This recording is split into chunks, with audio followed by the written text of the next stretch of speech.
Okay guys, today's topic is on labor costs. The cost of labor, what you're paying contractors to do your flips, to renovate properties, even just basic maintenance. And I guess I can't speak for the entire country, but I do think the vibe is kind of the same everywhere. Things are shaken up right now. Stocks, crypto, all of it's pretty down. Rents have been down over the past year or so. And it's just kind of the aftermath of the stupid, crazy bullshit that happened with COVID, where there was mass money printing, there was super low interest rates, and it was very easy to borrow. It was very easy to get credit. People were deferring things. Just everyone knows what happened with COVID. And now things are kind of settling back in. And now is actually the time. What I did is to kind of reassess your contractors, because for the last 5 years or 4 years, however long the mess was happening, the prices of contractors just kept rising. And there was kind of a new normal where things were just more expensive and you were just kind of like, yeah, that's the new economy that we live in now. Well, now that things are flatlining out, now is a really good time to reassess your contractors and hold off a second. Start to actually get multiple quotes and start to, I guess, bring competition back to the contractor space. Because when things slow down, it's a very obvious trickle down. If prices aren't as high, if people can't refinance and cash out to constantly repump new money into the market, well, it goes down. Now the homeowner is a little more squeezed. And then of course it goes down to, employees in that area, so they can't pay as much as rent. And the last piece of it now is the contractors. The contractors are only as good as what the money that the investors can get.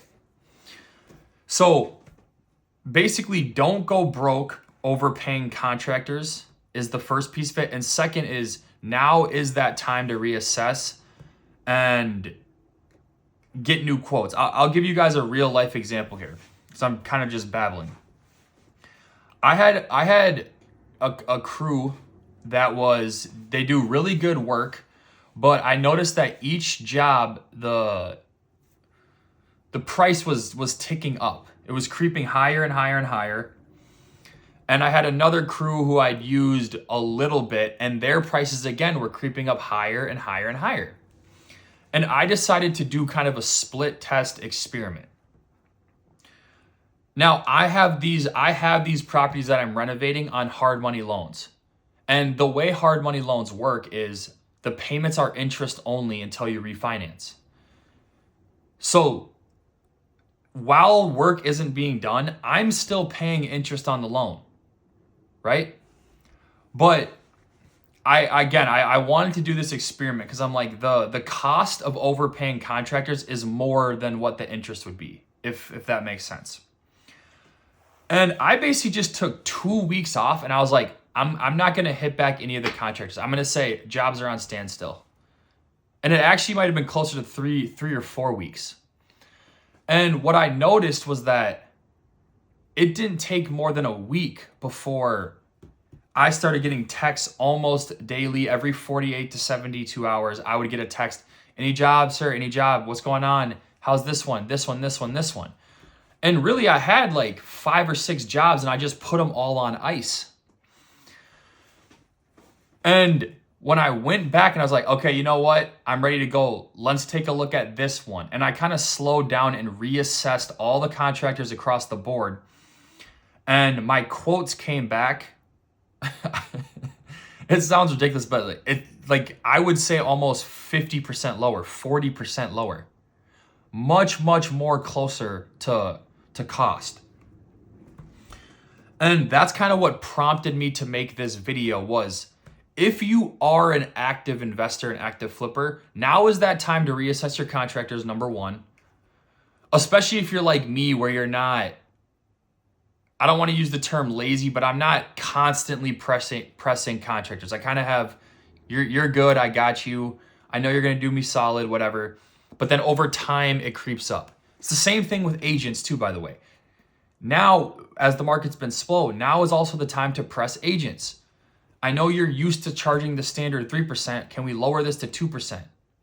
Press the things down, because how this all ties in together, and what I really want investors to understand, or if you want to become an investor, everything falls on your shoulders when it's all said and done. Everything. When the shit really hits the fan, you are the one that signed on the dotted line. All of these other people, they're not going to get as wealthy as you because they're not building their asset base long term, but they are skimming off the top the whole way. They're profiting free and clear every deal you do.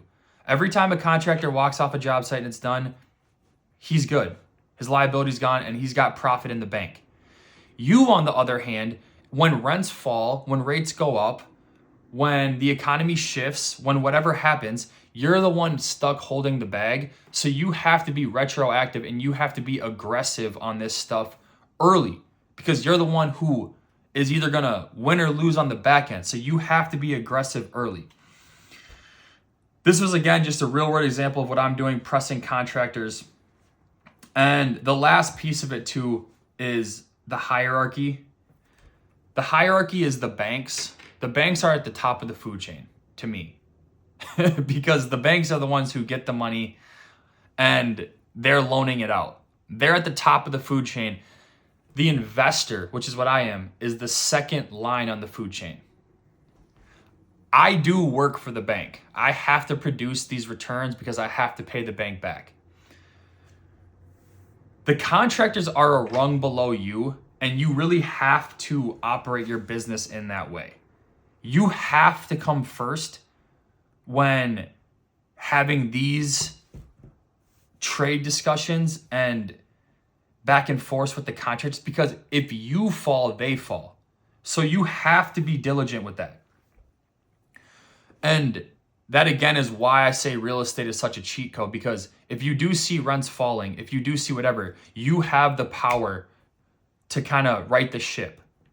Whereas the lower down the totem pole you go, if you're a contractor, employee, whatever, you're at the mercy of your 2 rungs below, 3 rungs below. So constantly look to upgrade into these assets. This is why I say too, if you have a business, if you have a good job, take the money, put it into these real estate assets, and continue to find yourself up the ladder.